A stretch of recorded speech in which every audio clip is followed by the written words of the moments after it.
Boom! Welcome back to another episode of Cryptocurrency Chat. This is episode 423, is it not, John? I'm your host, Jake Jabarelli. This is Blockchain John. Go ahead, John. Sorry. You're right. 423, man.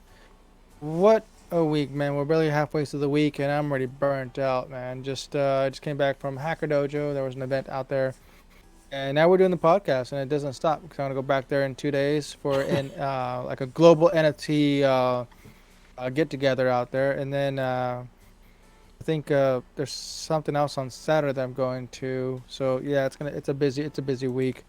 A lot of stuff for the podcast, which is good, man, because that's what it's all about. I'm trying to get as much content as possible to share to the world.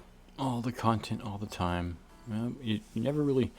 the prophet's never loved in his own land until after he's gone, right?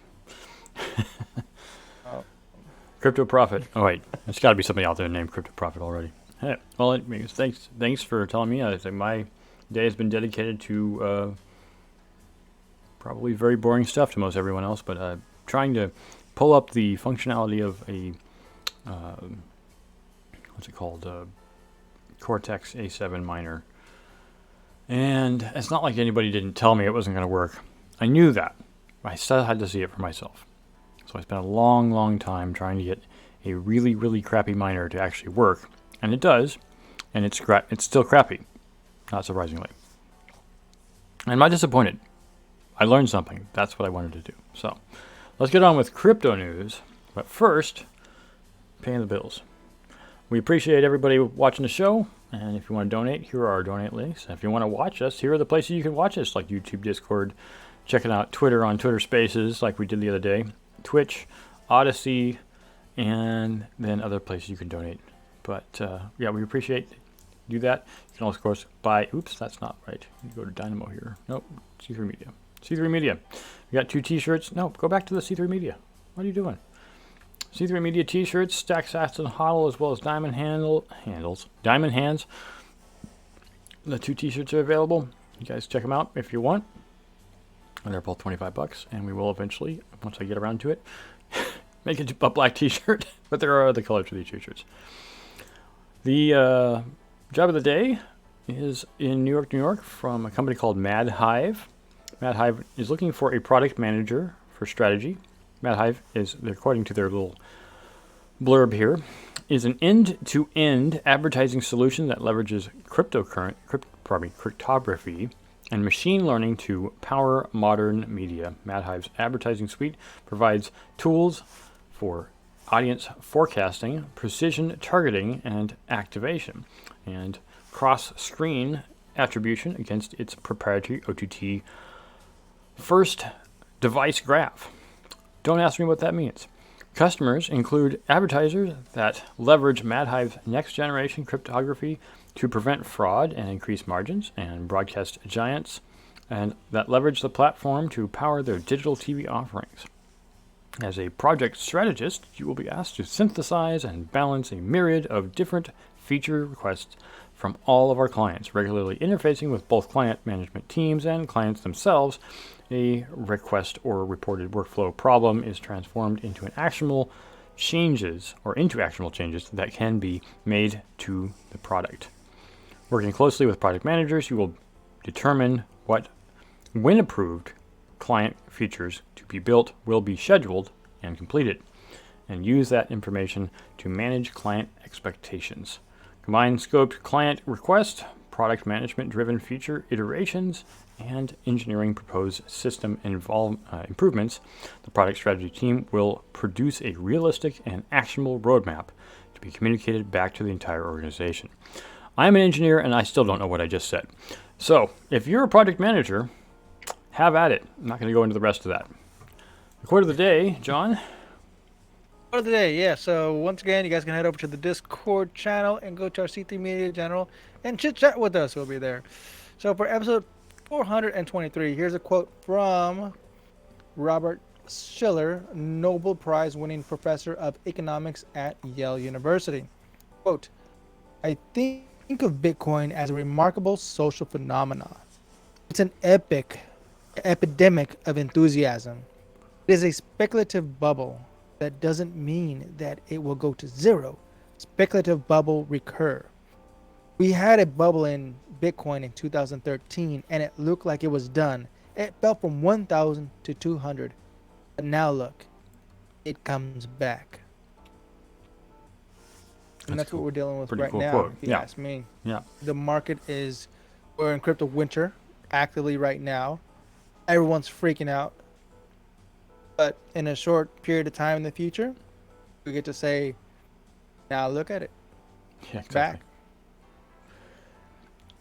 If you don't like this emotional roller coaster, you need to get off right here. So let's continue on. Getting to the news. This is some pretty crazy news here. Where John's Yeah. in the South Bay, but this news comes from the East Bay. Do you want to read it? Or you want me to Yeah. read it? So sure, I got it. So this came up on my phone, local news. So this is from ABC7 News, from Michael Finney and Randall Yip. Bay Area man loses $380,000 in investing in cryptocurrency suggested by women he met online. Investors fear they may have been conned out of hundreds of thousands of and even millions of dollars from a high stakes deal introduced to them by attractive women. The Federal Trade Commission says it's seen an uptick of complaints involving romance and cryptocurrency. Kevin Sam of Antioch met a woman online in February who reached out suddenly via a direct message. She was very kind. Still to this day, she's kind of empathetic. Sam told Seven on Your Side. He says their online relationship grew, but they still have not met in person. Sam remembers her mentioning an investing opportunity in cryptocurrency on February 10th. Quote, open the wallet and enter the mining pool, she wrote, urging Sam to invest with the site called DeFiBase.com.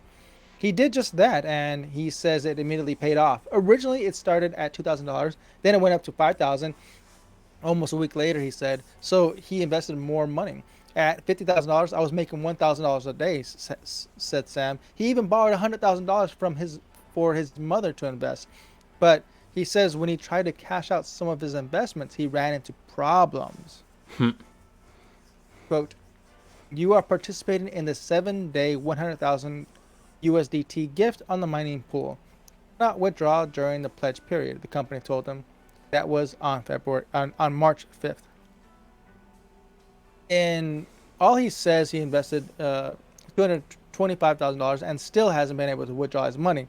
He filed a complaint with the FBI. $225,000 was removed from the crypto Coinbase wallet without consent, Sam wrote.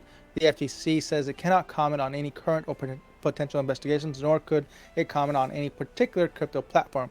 The agency issued a report that put total losses from crypto-related fraud from January 2021 through the first quarter of this year at more than $1 billion. Senior data research Emma Fletcher said oftentimes investors are led to believe their investments is growing when in fact the website is fake.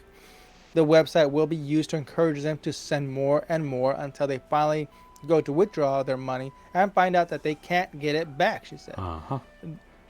Dillian Billett is CEO of the investment firm Ryzen Holdings. He says he too invested in DeFi Base after meeting a woman online who suggested it. Probably the same woman. Or the same person claiming to be a woman. But who he still hasn't met. My account has been frozen with $1.2 million, and they are still trying to beg me to send another $215,000 to release my funds, he wrote in his complaint to the FBI. Billett said he's been investing in crypto for 7 years. He checked out DeFi Base and saw that it listed Tom Gosner, founder of DocuSign, as an advisor to the company.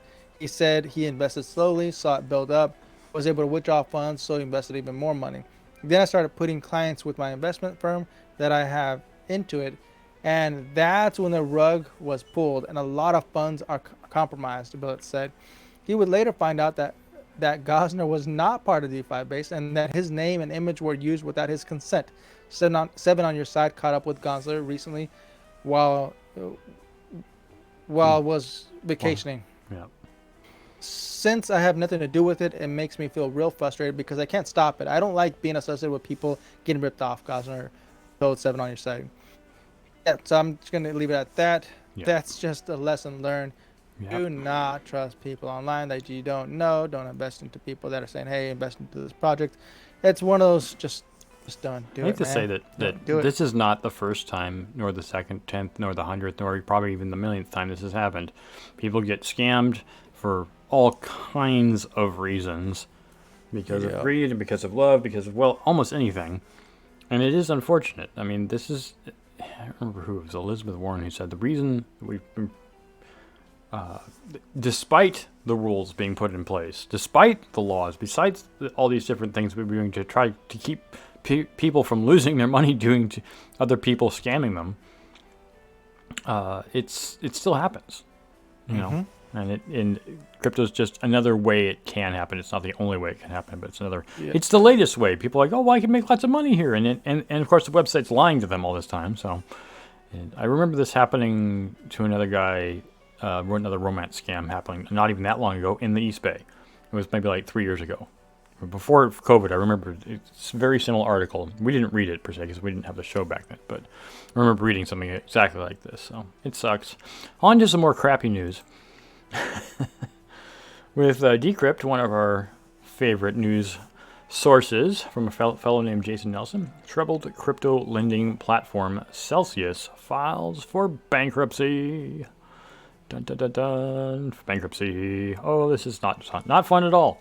After weeks of speculation and rumors, that is over a month now, lawyers representing crypto lending platform Celsius have officially notified regulators the company is filing Chapter 11 bankruptcy protection.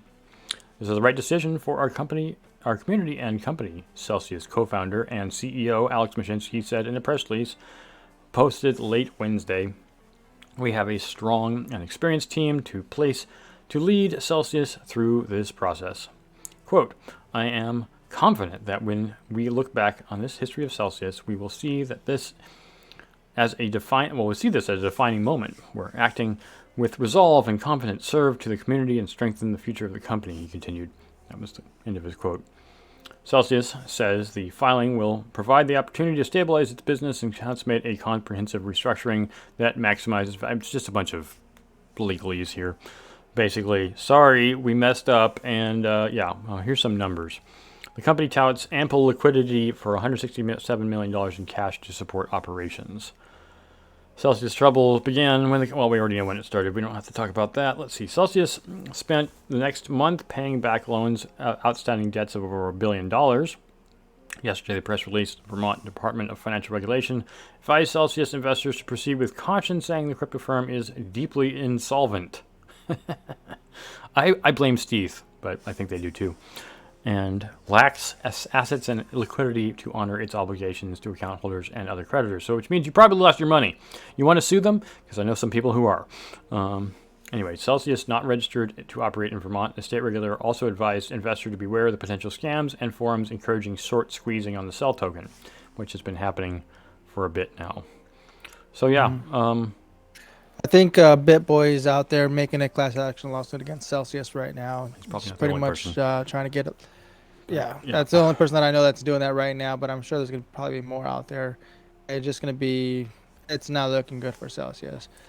And it's unfortunate because I have a whole bag in there, man. It is what it is. I hope that I get my funds out pretty soon. It'd be nice if you, because like, if they sold your funds to pay their debts, well, you can't get your funds back, right? Right. Yeah. So we'll have to see. Well, we'll see what happens. Yep. Continuing on with sad bad news. And depressing news. Not sad news. No. Okay, so this one's Decrypt again. This one's written by Jason Nelson. Polygon among 6 Web3 projects selected for Disney Accelerator. The Walt Disney Company hasn't yet made any crypto plays of its own, but now it has multiple crypto companies in its accelerator program. Disney announced that the 2022 participants of its accelerator program on Wednesday, and leading Web3 companies Polygon is among them. Quote, raise your hand if you remember your first Disney experience like yesterday, the Polygon account tweeted along with the link to the official announcement. We are excited to announce that Polygon has been chosen to be part of the Disney Accelerator program. The program noted in an earlier tweet that it is also the only blockchain chosen for the program, though it's unclear how many others applied or were under consideration. Former known as Matic Network and rebranded in 2021, Polygon is a scaling and interoperability framework for building Ethereum-compatible blockchains that seek to address some of Ethereum's significant limitations, such as limited throughput and poor user experience. And joining Polygon this year's class are Web3 social media app FlickPlay, artificial intelligence platform InWorld, Web3 storytelling platform Lockerverse, augmented reality company Red 6, and Obsessus, an experimental e-commerce platform. The program kicks off this week. Disney says participants will be provided with investment capital, access to co-working spaces at the entertainment's giant creative campus in Los Angeles, and mentor support and guidance for Disney executives, entrepreneurs, investors, and business leaders from the entertainment and technology fields. The accelerator is open to venture-backed growth stage startups with a vision for impacting the future of technology and entertainment. Disney says that this year's accelerator class will focus on building the future of immersive experiences through technologies like augmented reality, artificial intelligence, and non-fungible tokens. And we'll leave it at that. Yeah. So, what do you cool. think about Disney doing this? I don't know. You know what? Feels like a play on something. I'm gonna say, yeah. I give him a thumbs up on this. It sounds like you might have a different viewpoint on this. I'm gonna say yes, just because it's a big company and they're gonna bring a lot of money into Polygon and other projects out there. So that's why I see it. I can see it benefiting Polygon more than Polygon benefits Disney. But somebody out there just made a boatload of money by getting the hook up through Disney on the Polygon team. Mm-hmm. So, or maybe somebody that works for Disney is like, hey, I really like Polygon. I've been investing in it. It's a really good thing. Maybe we should do this. And anyways, I don't know which way it goes.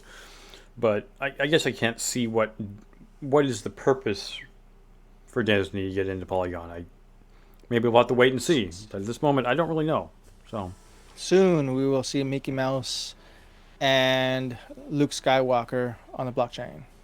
I'm sure there'll be something. I mean, I'm just glad they're not going with Ethereum. Yeah, that is true. Yeah. All right. So some not so good news from Decrypt again, also by Jason Nelson. U.S. Treasury wants your comments on Biden's crypto orders, and they want you to comment, probably with foul language. No, I mean just how you think. On Tuesday, the U.S. Department of Treasury announced an open invitation. Please give us your commentaries on President Joe Biden's executive order on digital assets, aiming to leverage the wisdom of the crowd. The Biden administration and the U.S. Treasury are asking citizens to comment on Biden's order. So we're encouraging you, if you're watching the show, please go over once we find out where the link is and make your comments known as well. For consumers, digital assets may present potential benefits. I think we know that by now, such as faster payments as well as potential risks, including risk related to frauds and scams. So these aren't benefits. Nellie Yang, Undersecretary of the Treasury for Domestic Finance, said in a statement. The Treasury Department is seeking to benefit from the expertise of the American people and market participants by soliciting public comment as we engage in this important work. I'm glad she thinks that. I appreciate. The order ensuring responsible development of digital assets, that's ERDDA, I don't know what that means, ERDA, was signed on March 9th. That was a while ago. And outlined U.S. policy objectives toward digital assets like Bitcoin, Ethereum, and stablecoins. Stablecoins aren't a coin. You got to name the stablecoins. It looks like this order is talking about a CBDC. Oh yeah, no, I'm sure, but it asked multiple government agencies to get on the same page with the eye toward regulating crypto. I find this very interesting that in the last Democratic president, the one who Biden served, that being Obama, we had a big push toward electric vehicles, and this push is coming at the age of crypto, even though crypto was during the Obama administration.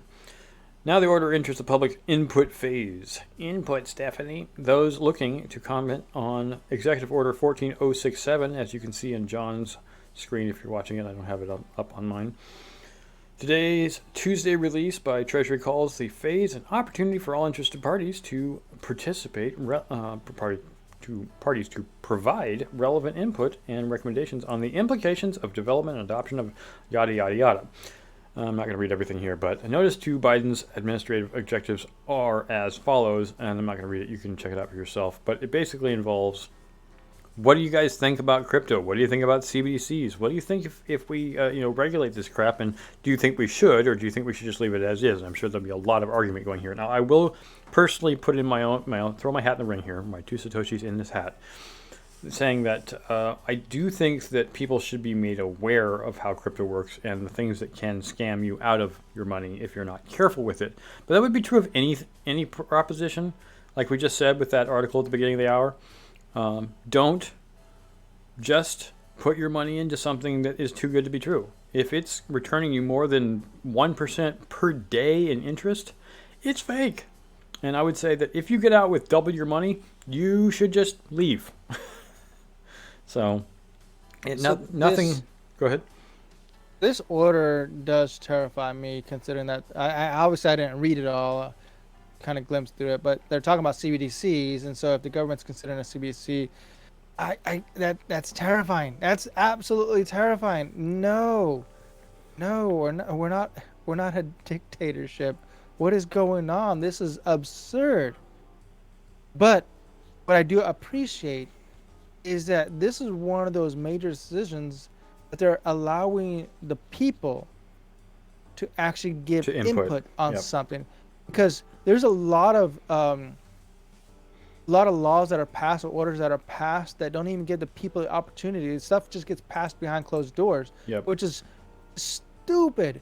But this is one of those. Okay, thank you. At least I can just say thank you for just letting me see what's going on and give you my input. But so I am gonna. This is something I'm gonna read. I want to know exactly what's going on with this. Look up a bunch of videos. So, yeah. Yeah, so, it's good to know that Biden is open enough to the idea that to get the public's input and not just big corporation input, which of course they're allowed to do too. Corporations can say yay or nay, and we're a capitalistic / socialistic society. If done right, it can benefit both halves. Both perspectives, rather, socialism and capitalism. I think that within the government's functions, it's not a bad idea to have government money itself on the CBDC. That is not public money, not money that's in the hands of citizens, but in the hands of the government itself. I think that CBDC would serve the government itself very well, because it would keep everything digitized and it would keep a public record of all that money. But I think private citizens still need to be able to use something besides the CBDC. And of course we can, right? Even now. Even though I'm not in favor of a CBDC, I'm in favor of CBDC to a certain degree. So, not... I see. You say you follow? Okay. So let's continue on with how an angry man yells at nothing. So we're moving over to Crypto Potato. This one's written by Andrew Thoravalis. Charlie Munger bashes crypto as an open sewer of evil actors. Charlie Munger, vice chairman of Berkshire Hathaway, has reignited his ire for cryptocurrencies and the industry surrounding them. In his latest criticism, he deemed the entire space an open sewer, overrun by bad actors selling valueless digital coins. In an interview published in the Australian Financial Review on Tuesday, Munger referred to the crypto craze within recent years as a form of mass folly. He claims that the cryptocurrencies are investments in nothing that one would need to be almost insane to consider. Such criticism are hardly new. Financial and political critics alike have endlessly dismissed cryptocurrencies as lacking any purpose besides environmental harm and money laundering. However, Munger has long attacked cryptocurrencies as not only worthless but fundamentally rotten. Quote, I just avoided as if sorry, I got that old man smoker's cough. I just avoided as if it were an open sewer full of malicious organisms, he said in the interview. I just totally avoid and recommended everybody else follow my example. I don't know if I want to follow him, especially if he's farting down the hallway. Continuing, Munger said he thinks anybody selling cryptocurrencies is either delusional or evil. I'm not interested in undermining the national currencies of the world, he said. His stance matches that which he held in February when he called crypto a venereal disease that he was happy to have avoided. I just regard it as beneath contempt, he said, adding his admiration of China's outright ban on the sector.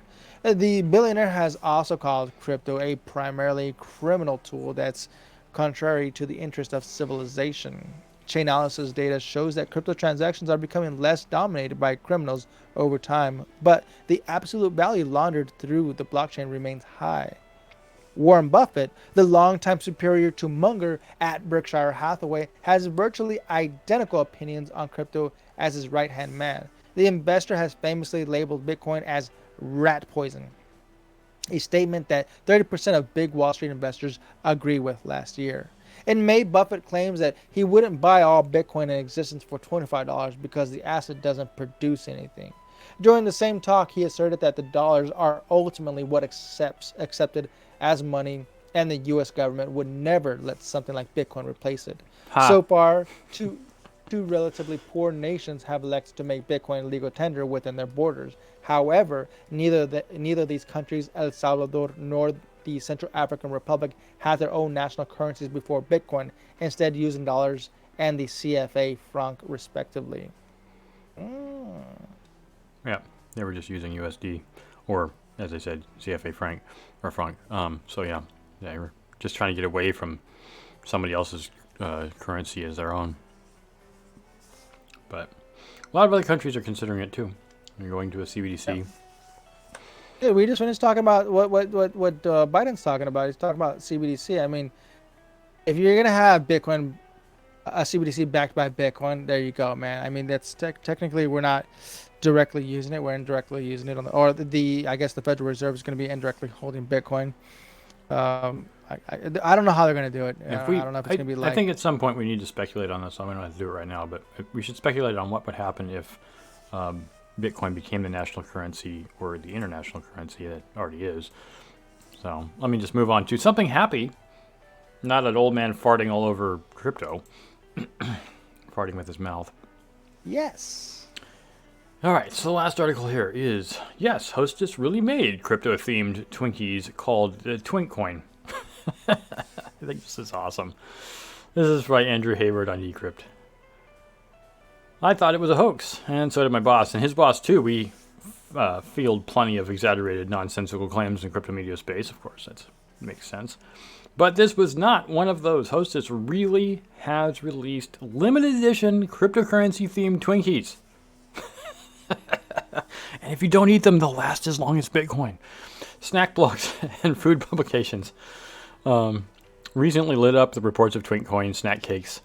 But why would Hostess create a crypto-inspired version of the 92-year-old American icon and didn't think twink has a very specific meaning in today's vernacular? Oh well, I don't know. Maybe they knew. Maybe they knew. Maybe they knew. I don't know. Maybe they knew. Yeah. In any case, a Hostess representative confirmed to Decrypt today that Twinkcoin is real, but not a cryptocurrency. Just a limited edition batch of circular coin-shaped Twinkies. Yes, coin-shaped Twinkies. They're available in 10 packs for $3.50 a box. Via the Popwild website, some reports note that Twinkcoin or Twinkies also would be sold at Walmart, but they're not listed at the retailer's website, so they're probably in the store, and you cannot find them in the Chicago area locations. Inspired by recent headlines and discussion of cryptocurrency, we saw an opportunity to release a new take on a fan favorite Hostess Twinkies to create the best investment consumers can make to satisfy their snacking needs. Yeah, no. If you eat these coins, they're gone. They're gone forever. So I guess there's a way of burning Twink coins. You know, you just eat them. In a bull market, the launch of Twinkcoin might have seen a top signal echoing the past moves as a drink brand, Long Island Iced Tea, changing its name to Long Blockchain in like 2017. Or the toilet paper brand Charmin releasing NFTs last year. I remember that was funny. First peak as the NFT market. With more than 12,000 cryptocurrencies already in existence, Twinkcoin actually used to be 13,000. Maybe it's just that they didn't look it up. Is first coin-shaped golden sponge cake of its kind, the representative added. And what's more, it's a currency with a stable value. It's always delicious. Like I said, if you eat them, you burn them. Nice. And who is to say not better to return the next meme coin? I think they should make Doge Twinkies. Doge Twinkcoin or something now like I need to go. I don't normally grab those kind of snacks, but I am so going to go to Walmart's now and just try to see if they're there. They really did. I'm going to buy a bunch of them. Enthusiasts like ourselves, and I'm personally not a super fan. I've never really liked Twinkies, but I mean, they're okay. But I can just, the reason I even like Twinkies in the first place, if you haven't seen the movie already, I recommend checking it out. Weird Al stars in a movie called UHF. It was made in the late 80s. And he gets home from his job, and he pulls a Twinkie out, stuffs a hot dog through it. No, he cuts a hole in the top of it, puts the hot dog into it like a bun, and then squeezes squeezed cheese over the top of it. Jesus, I thought you were gonna say Zombieland because they talk about Twinkies on there. Yeah, that's true. But I was just gonna say that, it was one of my first introductions to media and rather Twinkies. But anyways, this is a great thing to end the show on. Thank you all for watching. If you've followed us all the way to the end, as usual, and if you haven't already, step by our Cointree, cointr.ee/C3media, and of course shop.jabberley.com/C3media to check out our t-shirts. With that, let's end the show on our favorite slogan: Stack Sats and HODL. Adios.